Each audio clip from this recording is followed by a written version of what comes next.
सभी का विषय कोचिंग क्लासेज में हार्दिक स्वागत है। हमने अपन पढ़ रहे थे कक्षा 10 के प्रश्न 8, इसमें अपन ने पहले पढ़ा था त्रिकोणमिति के परिचय। अब त्रिकोणमिति अनुपातों के परिचय, आज उसी से संबंधित प्रश्नावली है, वह है त्रिकोणमिति के कुछ अनुप्रयोग, यानी कि किस प्रकार से त्रिकोणमिति का अनुप्रयोग करेंगे। इन मानों का प्रयोग करते हुए अपन मान ज्ञात करेंगे। ये प्रश्नावली ये जो प्रश्नावली है इन 9, ये आपको एक कोण देगा। क्या देगा? एक कोण। ध्यान से देखना, एक कोण और एक देगा भुजा। एक कोण और एक भुजा के आधार पर आपको संबंध स्थापित करते हुए दूसरी भुजा ज्ञात करनी है। तो इसमें किन किन चीजों की अपन को आवश्यकता होगी वो मैं आपको क्लियर कराता हूँ। सबसे पहले आपको समझना होगा कि जो उन्नयन कोण, क्या होगा? उन्नयन कोण। सेकंड, अवनमन कोण, दूसरा आया अवनमन कोण। इसके बाद आएगा आपकी क्षैतिज रेखा। कौन सी रेखा? क्षैतिज रेखा। इसके बाद चौथे नंबर पे आए आपके दृष्टि। ठीक है, इनको ऐसे मौखिक पहले बता देता हूँ कि जैसे उन्नयन कोण क्या होता है, अवनमन कोण क्या होता है, क्षैतिज रेखा क्या होती है, दृष्टि रेखा क्या होती है। तो सबसे पहले आपको जानना है क्षैतिज रेखा और दृष्टि रेखा। क्षैतिज रेखा और दृष्टि रेखा। क्षैतिज रेखा, जैसे कोई व्यक्ति यहाँ से खड़ा है आपके पास, अब इसकी जो है ना, इसकी आंख की शीर्ष से जो रेखा बनती है उसको अपन कहते हैं क्षैतिज रेखा। कौन सी रेखा? जो आंख के लेवल से जो रेखा बनेगी उसको कहते हैं क्षैतिज रेखा कहते हैं। और दृष्टि रेखा, जब हम किसी वस्तु को, चाहे वो नीचे हो चाहे ऊपर हो, उसे देखते हैं तो आंख और उस वस्तु के बीच जो संपर्क होता है उसे अपन कहते हैं दृष्टि रेखा। कौन सी रेखा कहते हैं? दृष्टि रेखा। जैसे आप यहाँ पर समझ सकते हो कि जैसे ये पतंग उड़ रहा है, अब यहाँ पर कोई व्यक्ति खड़ा है, इस पतंग को ये यहाँ से यहाँ तक देख रहा है, तो इसने यहाँ से यहाँ तक देखा, तो ये कौन सी रेखा हुई? दृष्टि रेखा। यानी कि पतंग ऊपर उड़ रहा है, आपने उसको देखा तो आंख और पतंग के बीच की जो रेखा होती है वह दृष्टि रेखा कहलाती है। वो कौन सी रेखा कहलाती है? दृष्टि रेखा कहलाती है। और ये जो यहाँ से यहाँ तक के बीच की जो आंख की सीधी की रेखा बन रही है वो कौन सी रेखा होती है? क्षैतिज रेखा। यानी कि अपन किसी वस्तु को देखते हैं तो उस वस्तु को देखने पर जो आंख की सीधी रेखा जो होती है वह दृष्टि रेखा कहलाती है। और नहीं, जो वस्तु और उसके बीच की रेखा दृष्टि रेखा कहलाती है और आंख की सीधी की रेखा क्षैतिज रेखा कहलाती है। जब इन दोनों रेखाओं के बीच जो कोण बनता है वो अगर ऊपर देखने पर बनता है तो उसको अपन उन्नयन कोण कहते हैं। कौन सा कोण कहते हैं? उन्नयन कोण कहते हैं। कौन सा कोण कहते हैं? उन्नयन। नीचे से ऊपर की ओर कोई वस्तु देखेंगे तो उसको अपन उन्नयन कोण कहेंगे, और ऊपर से नीचे की ओर देखेंगे तो अपन उसको अवनमन कोण कहेंगे। कैसे? ध्यान से देखेंगे, जैसे कोई गेंद यहाँ पे रखी हुई है और कोई व्यक्ति यहाँ पर बैठा हुआ है और ये एक छत हो गई, इसमें से इस चीज को देख रहा है, तो ऊपर से उसने देखा तो ये जो है दृष्टि रेखा है। ये कौन सी रेखा है? दृष्टि रेखा। अब इसके सिद्धि रेखा तो यहाँ आएगी, आंख के सिद्धि, तो ये कहलाएगी क्षैतिज रेखा। कौन सी रेखा? क्षैतिज रेखा। तो कोण तो दृष्टि रेखा और क्षैतिज रेखा के बीच बनता है, तो यहाँ बनेगा अवनमन कोण। कौन सा कोण बनेगा? अवनमन। यानी ऊपर से नीचे की ओर देखने पर दृष्टि रेखा और क्षैतिज रेखा के बीच जो कोण बनता है वो अवनमन कोण कहलाता है। अब देखो, इसके बाद आया ये तो एकांतर कोण। कौन सा कोण? एकांतर। जब आप अवनमन कोण बनाओगे उसमें 100% एकांतर कोण आएगा, क्योंकि जेड की आकृति में बनने वाला कोण कौन सा कोण कहलाता है? एकांतर कोण। और एकांतर कोण आपस में क्या होते हैं? बराबर होते हैं। एकांतर कोण क्या होते हैं? बराबर होते हैं। अब ये मैंने सामान्य जानकारी आपको बताई, जिसमें मैं एक आपको इधर चित्र बता देता हूँ, तो इसके माध्यम से आप इनको सोल्व कर सकते हो। देखो इधर,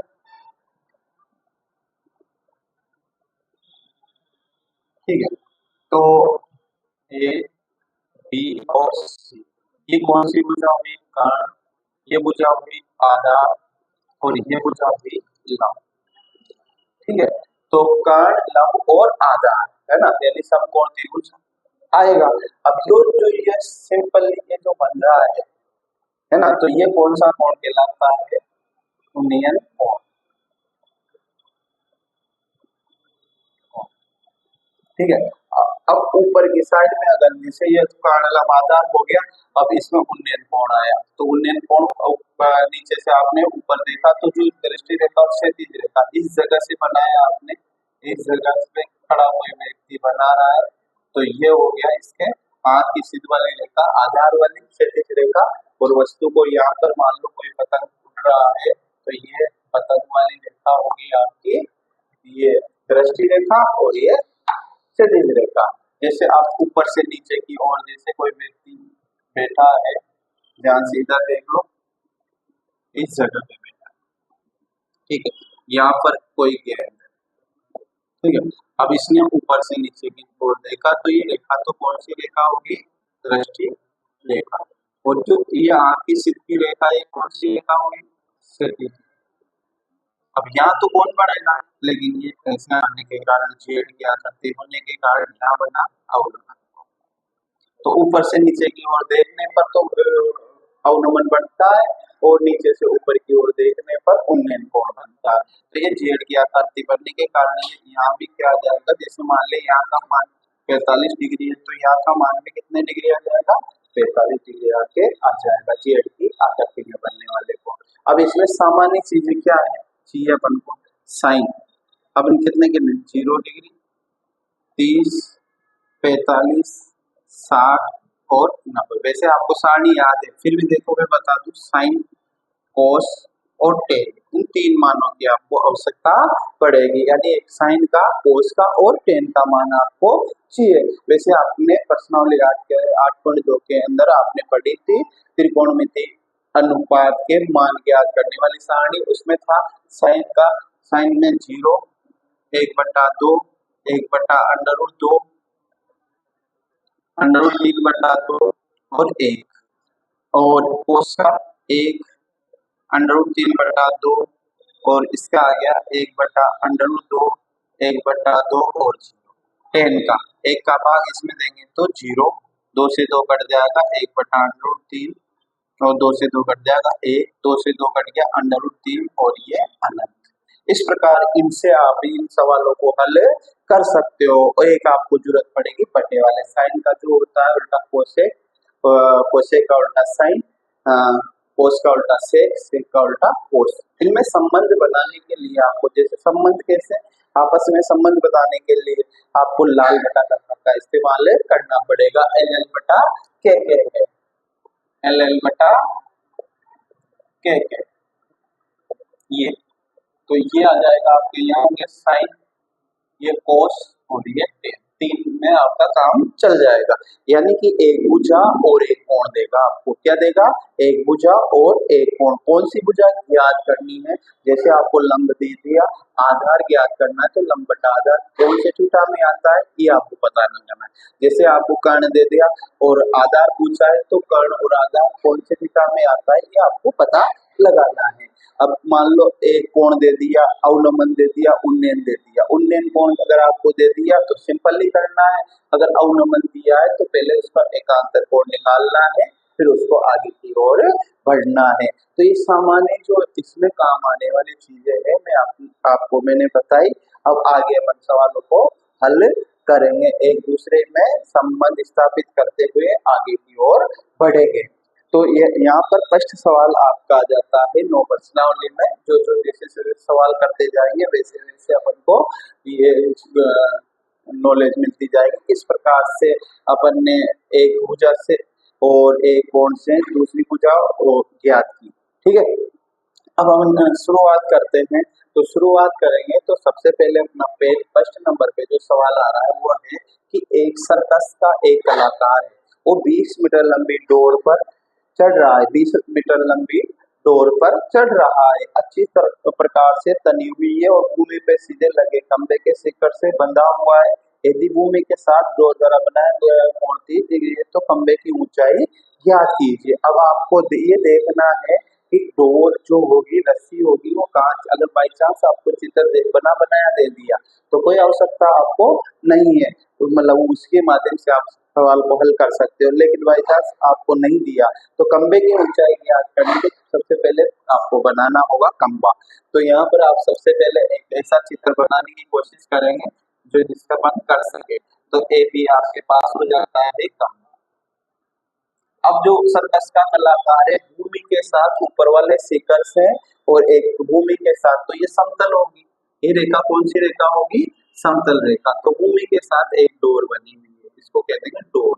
तो इसमें ना डोर बनी हुई है जो ऊपर से कितने डिग्री का कोण बनाती है, ये जो डोर बनी हुई अच्छी तरह से भूमि के एक कोने से, है ना, एक खूंटे से गड़ी हुई है और अच्छी प्रकार से इस पे बंधी हुई है। अब उसमें एक कलाकार सर्कल तो अगर उस रस्सी पे चलता है तो वहां 30 डिग्री का कोण बनाता है। तो वो जो रस्सी डोर दे रखी है उसकी जो दे रखी है वो दे रखी है 20 मीटर। कितना मीटर दे रखी है, 20 मीटर। अब खंबे की ऊंचाई आपको ज्ञात करनी है और जो यहाँ से जो कोण बना रहा है वो 30 डिग्री का। ध्यान से देखेंगे, कठिन सवाल बिल्कुल भी नहीं है, अगर आप समझ जाओ तो बहुत ईजी है। यहाँ देखना ये है कि डोर तो ये है, खंभा ही है, तो यानी कि ये तो लंब है और ये क्या है, कर्ण है, और ये आधार। अपन से पूछा क्या, खंबे की ऊंचाई, तो मानते हैं कि खंबे की ऊंचाई को अपन h मान लेते हैं थोड़ी देर के लिए। मान लो खंबे की ऊंचाई क्या है, h। तो एक तो होगी, अपने पास क्या दे रखा है, उसने कर्ण दे रखा है, क्या दे रखा है, कर्ण दे रखा है, और एक दे रखा है कोण। अपन को ये देखना है ज्ञात क्या करना है, आधार ज्ञात करना है कि लंब ज्ञात करना है। तो ऊंचाई किस में आएगी, लंब में आएगी। तो लंब और कर्ण कौन से थीटा में आएगा, तीनों में से। ये देखना है लंब और कर्ण, लंब और कर्ण, लंब और कर्ण। पहले में लंब और कर्ण आ रहा है, क्या आ रहा है, लंब और कर्ण। कौन से थीटा में आया, साइन थीटा में। तो इस सवाल को अपन जमाएंगे, तो इस सवाल को जमाएंगे तो अपन देखेंगे कि किस प्रकार से अपन इसको जमा सकते हैं। इनके बीच में अपन को क्या करना है, संबंध देखना है। तो देखो लंब और ये, तो यहाँ के डोर की ए बी बराबर मान रखोगे आप BC, कौन सा मान लिखोगे, BC बराबर 20 मीटर। ठीक है, कोण C बराबर आपको कितने डिग्री दे रखा है, 30 डिग्री। त्रिभुज ABC में, या BCA लिख लो, BACB लिखो, ACB लिख लो, कोई सा भी नाम आप दे सकते, ACB में, ACB त्रिभुज में क्या क्या आपके पास आया, आपके पास एक कर्ण, आपको ज्ञात करना है खंभे की ऊंचाई यानी कि लंब। तो आप मान भी सकते हो, माना कि खंभे की ऊंचाई h है, माना कि खंभे की ऊंचाई क्या है, h है। खंभे की ऊंचाई आपकी क्या हो गई, h।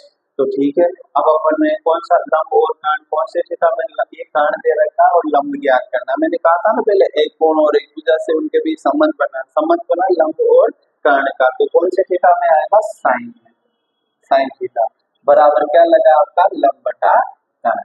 ध्यान से देखना, साइन का क्या, थीटा का क्या होता है, लंब बटा कर्ण। अब यार थीटा का जो सी मान दे रखा है उसको कहते हैं, थीटा का मान दे रखा है आपको 30 डिग्री। तो यहाँ पर देखेंगे साइन 30, और ठीक है साइन थीटा की जगह कितने डिग्री का मान आ गया, 30। लंब कौन सी भुजा हो गई, AB, लंब कौन सी भुजा होगी, AB, और कर्ण कौन सी भुजा होगी, BC। ध्यान देना, अब साइन की स्थिति में जाओ, साइन की स्थिति में 30 डिग्री का मान आया 1/, AB का मान आपके पास आया h, AB बराबर लंब h, और BC का मान 20। कौन सा गुणा आप इसको कर दोगे, 1 से गुणा, कौन सा गुणा, h को 2 से किया तो 2h बराबर कितना आया, 20। h बराबर कितना आया, 20/2।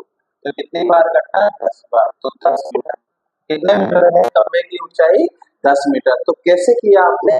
कर्ण आपको दे रखा था, खंबे की ऊंचाई आपको याद करनी, तो लंब में और कर्ण में आपने संबंध बताए, तो बताने के बाद कौन से थीटा में आया? साइन में आया। तो इस प्रकार से एक भुजा दे रखी होगी, दूसरी भुजा आपको ज्ञात करनी होगी, तो उनके बीच कौन सा थीटा लगेगा? साइन लगेगा, कोस लगेगा, टेन लगेगा। इस प्रकार से आप सवालों को हल करोगे। तो ये देखा आपने, एक खंबा था, मतलब एक खंबे की शिखर पर एक डोर बनी हुई जिसमें सर्कलाकार चल रहा है, तो अच्छी तरह से तनी हुई है, जो कि 20 मीटर आपकी उसकी लंबाई है। तो आपको खंबे की लंबाई क्या, तो यानी लंब ज्ञात करना है। आपको क्या ज्ञात करना है? लंब। और ये पूछा होगी कर्ण, तो लंब और कर्ण कौन से में है? Sine theta.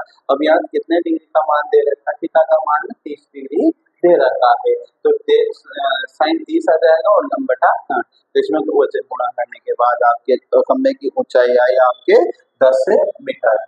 ये पहला सवाल आपने कंप्लीट किया। अब सेकंड नंबर का जो सवाल है वो आपसे क्या कहता है, ध्यान से सुनिए। देखो, सेकंड नंबर का जो सवाल है आपसे करा, आंधी आने से एक पेड़ टूट जाता है। एक पेड़ बना दो सबसे पहले। ये आपने एक पेड़ बना दिया, एक क्या बना दिया आपने? पेड़। अब आंधी आए तो ये पेड़ टूट गया। आपको पता नहीं है कि किस कहाँ से टूटा। इस तरह मुड़ जाता है कि पेड़ का शिखर जमीन को छूने लगता है। अब इस एक पेड़ है तो इसका शिखर, ये तो तना हो गया और ये हो गया आपके शिखर। तो इस तरह से टूटा कि ऊपर वाला जो शिखर है, डाली है ऊपर वाले शिखर, इस तरह से टूटा कि वो जमीन को छूने लगता है। यानी कि अपन कहीं से भी इसको, जैसे ये यहाँ से अपन ने इसको तोड़ दिया, तो ये यहाँ पर जब समतल पे जमीन पर इस जगह आपके यहाँ पे ये छूने लगता है, इस जमीन का हिस्सा हो गया। तो मान लेते हैं इसको यहाँ से टूटा सी बिंदु से और डी पे, तो ये जो ऊपरी भाग है वो तो अब यहाँ रहा ही नहीं, क्योंकि बीसी सी के यहाँ से टूट जाता है। सडनली क्या होता है, आंधी आती है और वो क्या होता है, सी बिंदु से टूट जाता है। अब टूट के कहा ऊपर तो जाएगा नहीं, नीचे आएगा, तो जमीन के छूने लगता है। और जमीन को जैसे ही उसने छुआ तो वहां पर वो 30 डिग्री का कोण बनाता है। जमीन के साथ कितने डिग्री का कोण बनाता है? 30 डिग्री का। तो देखो यहाँ से अपन ये जमीन के साथ कितने डिग्री का कोण बनाया इसने? 30 डिग्री का।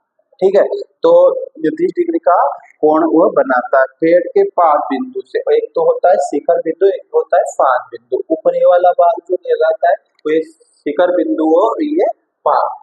इस बिंदु को कौन से कहते हैं? तनाजु रहता है पाद बिंदु। ठीक है, और जो पाद बिंदु बताया, पाद बिंदु से शिखर तो जमीन को जहाँ छूता है उसमें वहां तक की दूरी है 8 मीटर। कितने मीटर है? 8 मीटर। यानी कि जमीन को जहाँ पे छुआ और इसके पाद बिंदु के बीच की जो दूरी है वो है 8 मीटर।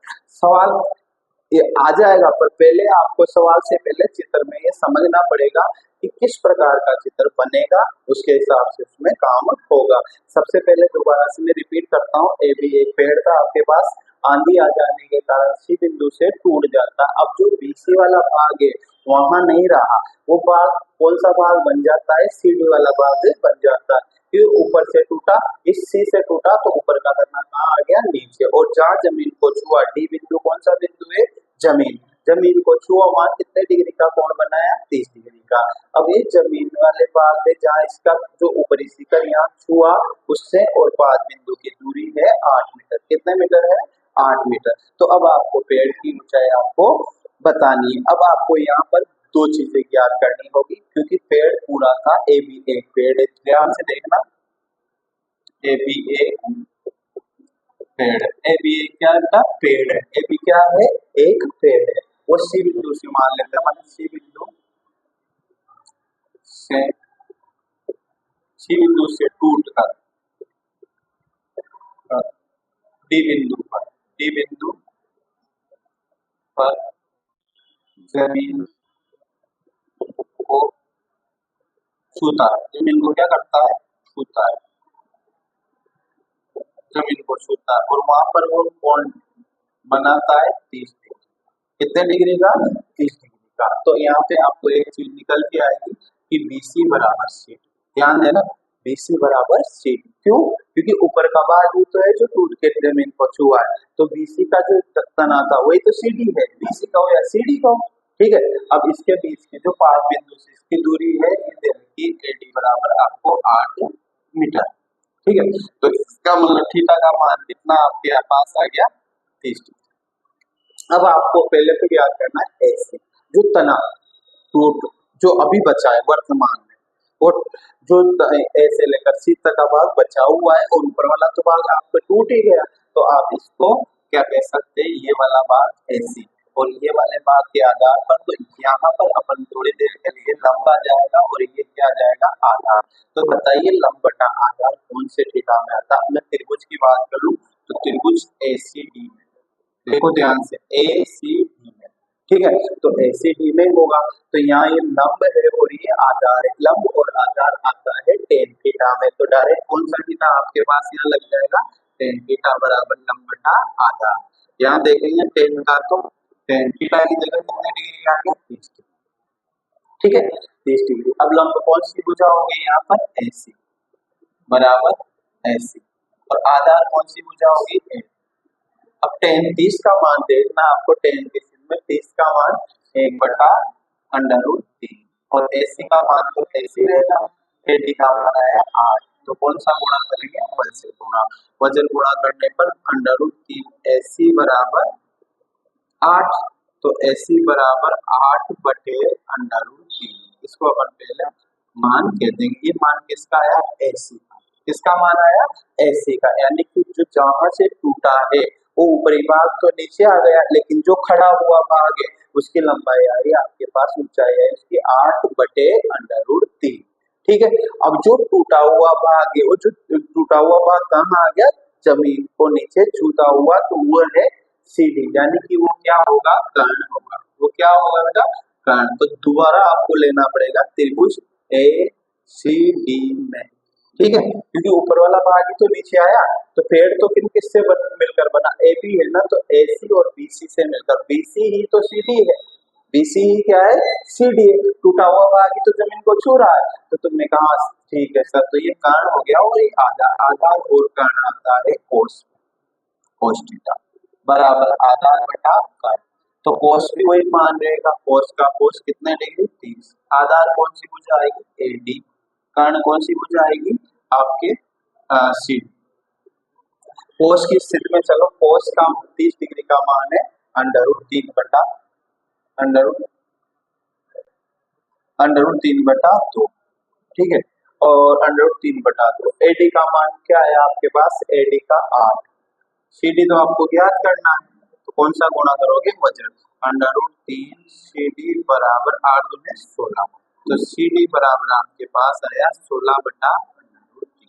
ये किसका मान आया CD का। अब इस मान को CD का मान कहो या BC का मान कहो, BC बराबर भी है, यहाँ बराबर लगा तो ये BC के बराबर, क्योंकि ऊपर वाला भाग ही तो नीचे है, तो ये मान आपके पास उपलब्ध है। ऊपर जहां से टूटा हो ना, टूट के जमीन को छुआ, वो वाला भाग आपके आया, क्या आया CD का मान आया आपके पास, CD कहो या BC। अब पेड़ किससे मिलकर बना, AB पूरा पेड़, तो AC प्लस BC अपन यहाँ कर सकते हैं, इधर देखो AC AB बराबर किसके बराबर, AB बराबर AC प्लस BC, BC कहो या CD कहो, AC का मान बताओगे आप 8/√3, BC का बताओगे 16/√3, आप इसका एलसीएम लघुत्तम लेंगे तो √3 सेम, तो 8 प्लस 16, 8 में 16 जोड़े तो 24 ठीक है। अब देखो हर में √, वाली संख्या नहीं रहती है, तो √3 का मान लिया तो आप 1.732 होता है और 1 पर केस में भाग दे सकते हैं। इससे बढ़िया है कि आप इसका परिमेयकरण कर लो, परिमेयकरण करने से सेम संख्या को √3/√3, तो ये आपके पास आ जाएगी 24/√3 और √3/√3 से किया तो 3 का भाग 24 में कितने बार 8 बार, तो 8/√3 मीटर आपके इस पेड़ की लंबाई है, यानी कि 8/√3। अब √3 का मान अगर आप चाहो तो रख सकते हो, √3 का मान भी बता दूं आपको 1.73, तो इसका वर्ग भाग विधि से वर्गमूल निकालने पर आ जाता है 1.732। अब इससे आप अगर चाहो तो 8 से गुणा कर दो, तो वो मान भी आपके मिल जाएगा। कैसे? 8 दूनी 16, हासिल लगाए 8 8 24, 8 24 और 1 25, हासिल लगे 2, 56 और 56 और 2 58, 58 के 8, हासिल लगे 5 और 8 एकम 8 और 8 और 5 13, तो 3 अंकों के बाद तो 13 ये आपके मीटर में आ जाएगा। इतना बड़ा वो पेड़ था जो आंधी आने से पहले खड़ा था, लेकिन आंधी आने के बाद टूट जाता है। तो इस प्रकार से आपने इस सवाल को हल किया। तो ध्यान से देखने पर आप पाओगे कि जहाँ से पेड़ टूटा था, थोड़ा दिमाग से काम लेना पड़ेगा। जहाँ से पेड़ टूटा वो वाला भाग तो नीचे आया, तो उसकी लंबाई और जो खड़ा हुआ भाग है, इन दोनों को जोड़ देंगे तो पेड़ की लंबाई आपको प्राप्त हो जाएगी। ठीक है, तो इस प्रकार से आपने 2 सवाल हल किए और दोनों सवाल आपने देखे कि किस प्रकार से एक भुजा दी हुई थी, एक कोण दिया हुआ था और दूसरे भुजा किस प्रकार से आपने निकाली। ठीक है, अब देखो ये दूसरा सवाल आपके पास कंप्लीट हो जाता है, कोई ज्यादा कठिन नहीं है। तीसरा सवाल एक ठेकेदार है जो क्या करता है, फिसलन पट्टियों का निर्माण करता है। तो फिसलन पट्टियों का जो निर्माण करता है तो वह इस चीज को ध्यान में रखता है कि 5 वर्ष से कम उम्र के बच्चों के लिए वो क्या है, ढलान कम देता है और इससे अधिक उम्र वालों बच्चों के लिए ढलान ज्यादा देता है। 2 प्रकार की फिसलन पट्टियां उसने लगाई। एक ठेकेदार बच्चों को खेलने के लिए 2 फिसलन पट्टियां लगाना चाहती है। 5 वर्ष से कम उम्र के बच्चों के लिए तो ऐसी फिसलन पट्टी लगाना चाहती है जिसके शिखर 1.5 मीटर की ऊंचाई पर भूमि के साथ 30 डिग्री का कोण झुका हुआ हो, जबकि दूसरी जो अधिक उम्र के बच्चे हैं वो 3 मीटर ऊंचाई की हो, 60 डिग्री का कोण बने। प्रत्येक स्थिति में फिसलन पट्टी की लंबाई आपको बतानी है। प्रत्येक स्थिति में फिसलन पट्टी की लंबाई आपको बतानी है। तो ये चीज आपको ध्यान रखनी पड़ेगी। एक तो है क्वेश्चन नंबर 3, अब 5 वर्ष से कम आयु वाले बच्चों के लिए, पहले 5 वर्ष से कम आयु वाले बच्चों के लिए फिसलन पट्टी की ऊंचाई आपको दे रखी है। ऊंचाई दे रखी है जिसमें चढ़ते हैं बच्चे, ऊंचाई दे रखी है 1.5 और कितने डिग्री का उसके साथ कोण बना रहा है वो 30 डिग्री। ठीक है, अब यहाँ से देख लेंगे अपन 2 पार्ट इसके अपन कर देते हैं, 5 वर्ष से कम और 5 वर्ष से अधिक, है ना। तो इसमें देखेंगे, आप ध्यान से देखेंगे तो फिसलन पट्टी आप बनाओगे, ये बना दिया आपने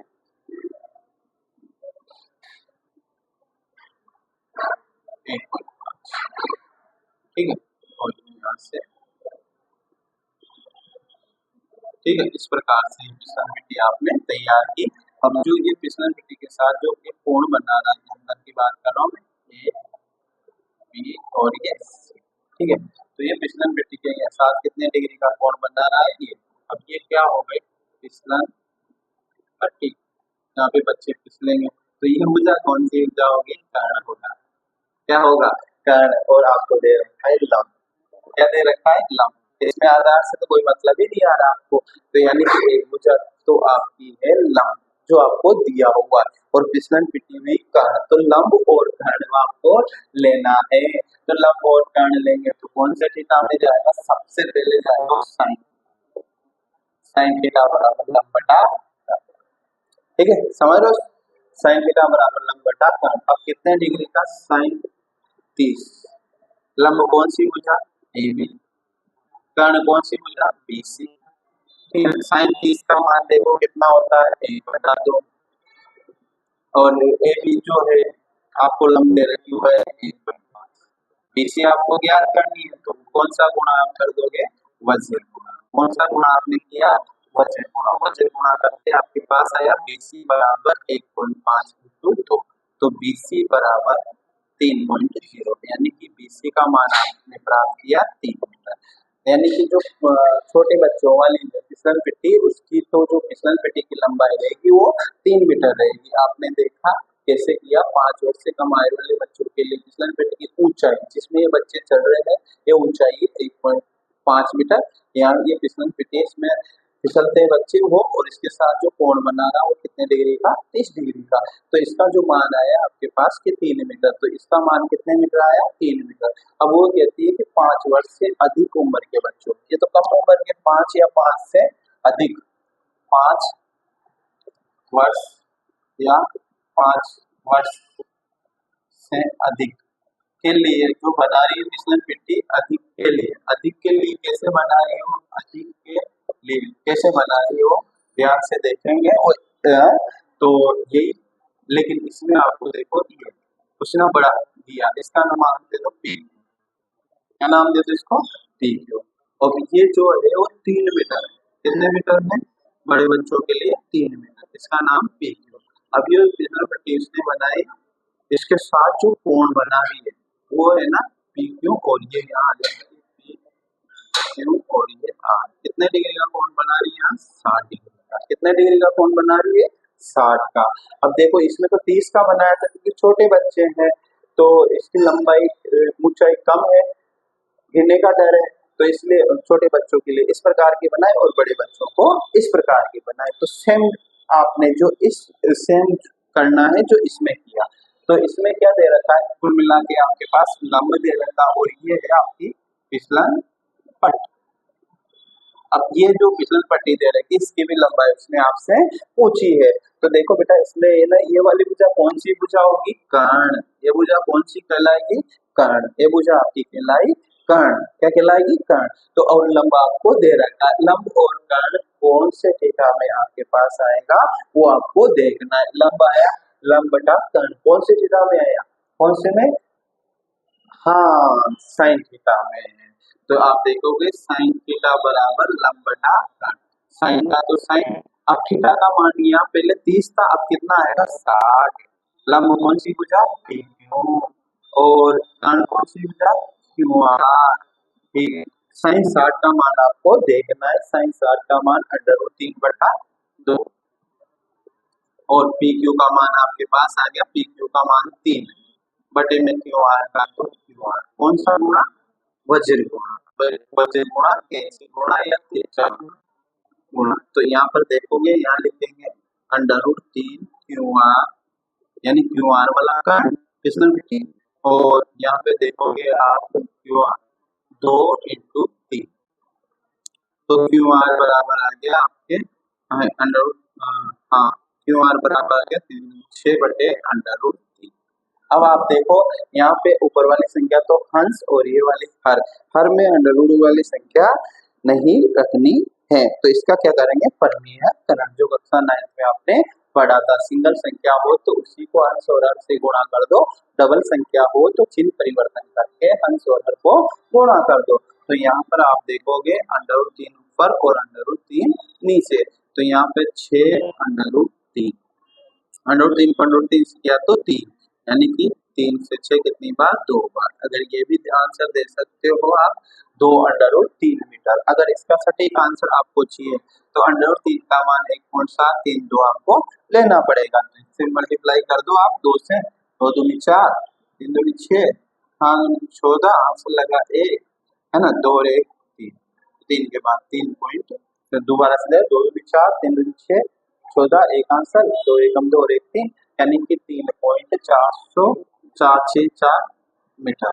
ये आपकी उसकी फिसलन पट्टी की लंबाई आपकी, इससे अधिक लंबाई वो उसकी आई। ठीक है ना, इस प्रकार से आप सवालों को हल करोगे।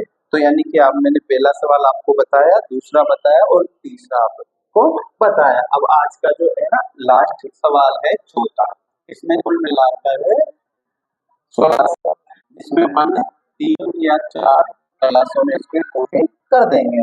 तो अब ये देखो, ये मैंने इसलिए लिख रखा है कि साथ के साथ तुम देखते जाओ कहाँ उन्नयन आएगा, कहाँ उन्नयन आएगा। अभी तक अवनमन नहीं आया है, तीनों सवाल में उन्नयन ही आया है और उन्नयन से अपन आगे बढ़ रहे हैं। तो मैंने शुरू में भी बताया था और फिर बता रहा हूँ कि एक कोण रहेगा और एक भुजा रहेगी, उसके माध्यम से आप इस सवालों को हल करोगे।